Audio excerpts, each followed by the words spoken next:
in his favour. Let's remember the Greens over the week. Here's Scotland's First Minister, Humza Yousaf, with his wife Nadia and Deputy First Minister of Scotland, Sean Robinson, ready for this news conference live here in Edinburgh. Let's have a listen as he emerges through the doors here at Hewitt House, the official residence of the First Minister of Scotland, where we expect him to say it is over for his premiership as the SNP leader, and there will now be attention turning to what happens next within the party. Who will step up? Will there be a rerun of that bitter contest that the country witnessed last year between Humza Yousaf, Ash Regan and Kate Forbes? Will the former Deputy First Minister, and let's now listen to Humza Yousaf. Good afternoon. Can I thank you all for coming? Last week, I stood here to announce the ending of the cooperation agreement between the SNP and the Greens, the Butte House Agreement, and that the SNP would seek to govern as a minority government. I made that decision as leader of the SNP as I believed ending the Butte House Agreement was the right one for the party I lead, and I still do believe that to be the case. But most importantly, I believe it was the right decision for the country. My hope was to continue working with the Greens in a less formal arrangement as the SNP moved into a new phase of minority government. Unfortunately, in ending the Butte House Agreement in the manner that I did, I clearly underestimated the level of hurt and upset that caused Green colleagues. For a minority government to be able to govern effectively and efficiently, trust when working with the opposition is clearly fundamental. And while a route through this week's motion of no confidence was absolutely possible, I am not willing to trade my values and principles or do deals with whomever simply for retaining power.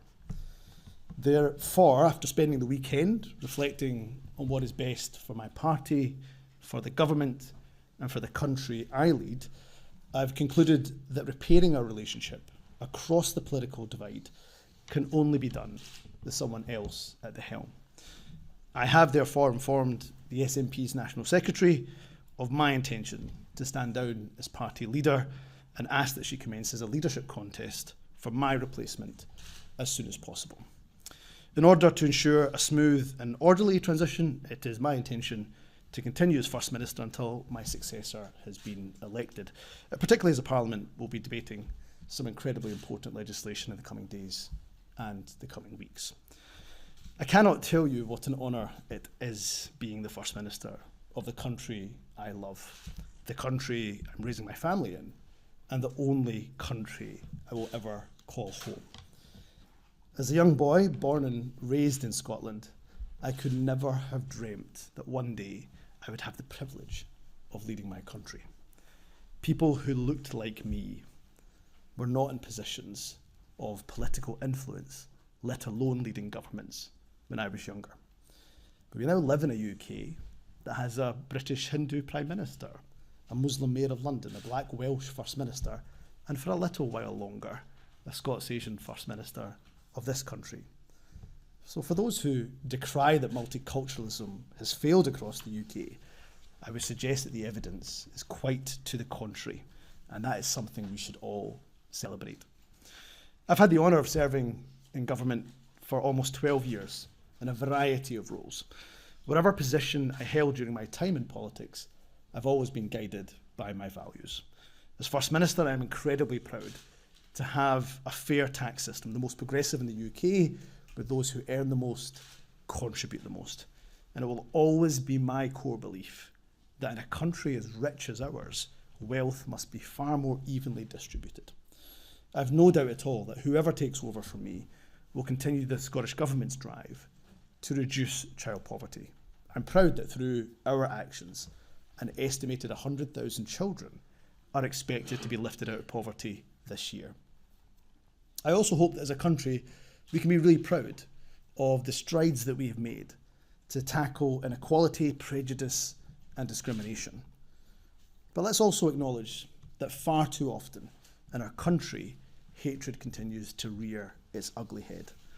In a world where every issue seems to descend into a toxic culture war, it is often the most marginalised in our society who bear the brunt. As politicians of all political parties, we're privileged to have a platform. Each and every one of us must resist the temptation of populism at the expense of minorities, particularly in a general election year. I've often said that as a minority myself, my rights don't exist in a vacuum. They're only protected because the rights of everyone are protected. And from the backbenches of the Scottish Parliament, I will continue to champion the voices and the rights of those, the voices of those who are not often heard, be that at home or indeed overseas, such as those suffering and continue to suffer the most horrific humanitarian catastrophe in Gaza as the world watches on. Let me say to my SNP family, I will always be with you. I will always campaign alongside you. We have had setbacks in our movement, but we have overcome them, and we will do so again. Independence feels frustratingly close, and believe me, no one feels that frustration more than the leader of the SNP.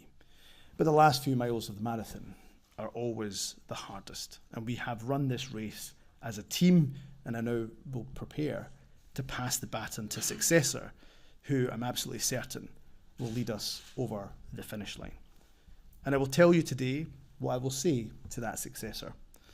First Ministers get to meet countless inspirational people in communities across Scotland working to make life better for those around them. First Ministers get to see firsthand many of the exciting businesses and industries that will power Scotland's future. And whenever First Ministers set foot beyond Scotland's shores, no matter where they go, in Europe or across the world, they encounter friends and admirers of our nation. If only every person in Scotland could be afforded the opportunity of being First Minister for just one day. On the very next day, it's my belief that they would vote for independence with both their head and their heart. To my fellow MSPs of all political persuasions, next week is a crucial milestone. We mark 25 years of devolution.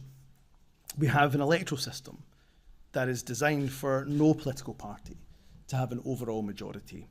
Devolution's founding fathers and mothers, rightly in their wisdom, believe that no one loses out by politicians sharing wisdom, sharing counsel, sharing ideas. But the converse is also true. That is why I would make an appeal to colleagues from across the political spectrum.